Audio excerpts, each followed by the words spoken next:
Sebelum nonton video ini, jangan lupa like dan subscribe. Oke? Oke. Assalamualaikum warahmatullahi dan solihah. Alhamdulillah.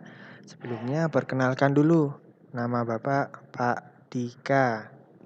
Hari ini kita akan belajar agama Islam tentang ibadah.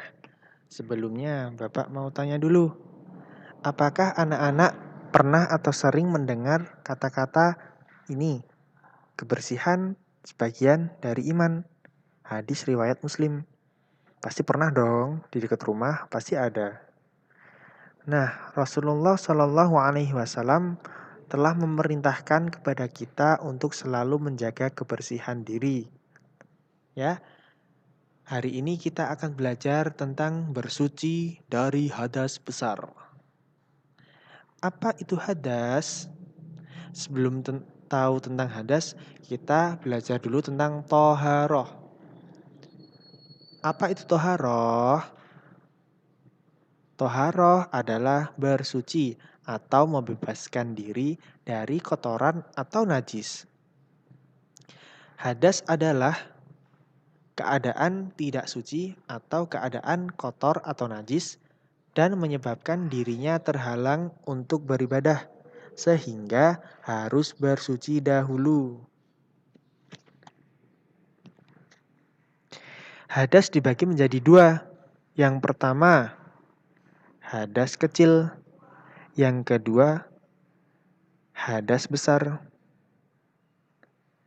Hadas kecil yaitu keadaan seseorang tidak suci jika akan beribadah harus bersuci dahulu dengan berwudu atau dengan tayamum. Contohnya, buang angin atau buang air kecil dan besar. Kemudian ada najis. Najis dibagi menjadi 3 tingkatan. Yang pertama adalah najis mukhafafah atau najis ringan. Kemudian ada najis mutawasitoh atau najis sedang.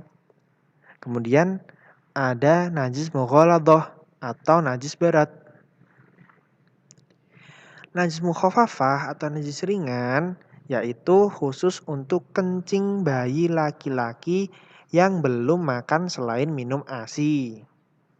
Cara mensucikannya cukup dipercikan air pada bagian yang terkena najis. Selanjutnya adalah najis mutawasitoh atau najis sedang. Contohnya, najis kotoran, darah, kencing, bangkai, dan lain-lain.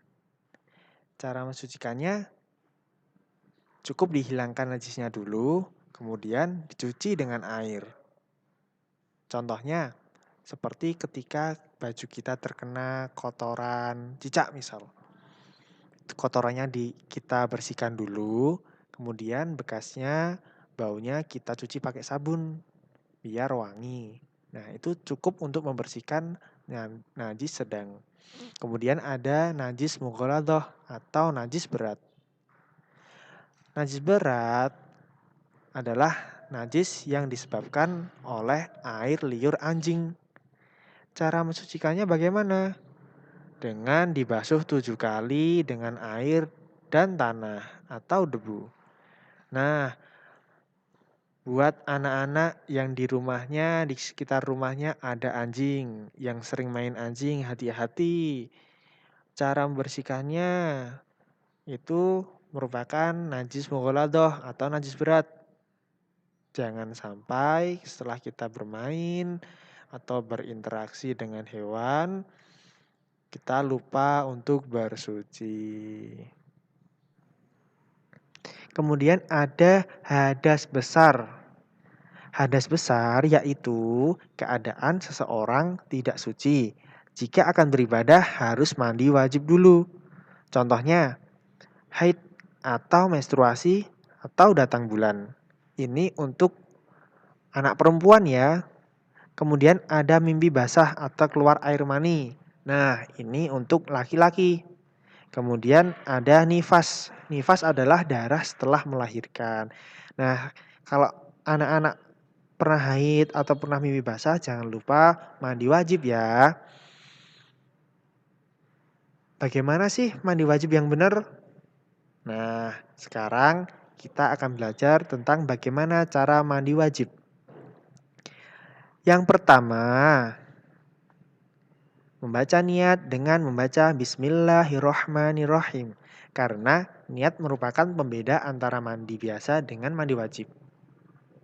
Yang kedua, mencuci tangan dengan sabun.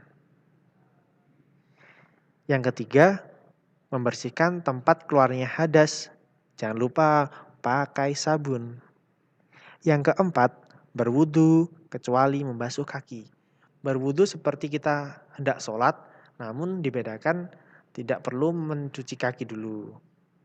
Setelah berwudu, kita harus mencuci kepala dan menyela-nyela rambut. Ya, bersihkan kepala pakai air sampai pangkal rambut sampai semuanya basah. Pakai sampo biar wangi. Kemudian yang keenam, menyiram air dari ujung rambut sampai ujung kaki.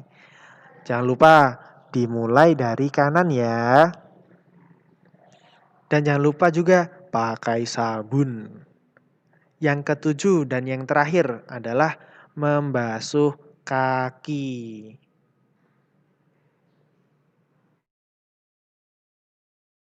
Nah, sudah jelas semuanya ya anak-anak.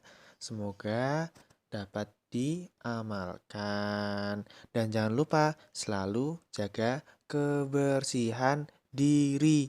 Oke? Sekian dari Bapak. Kurang lebihnya mohon maaf. Wassalamualaikum warahmatullahi wabarakatuh.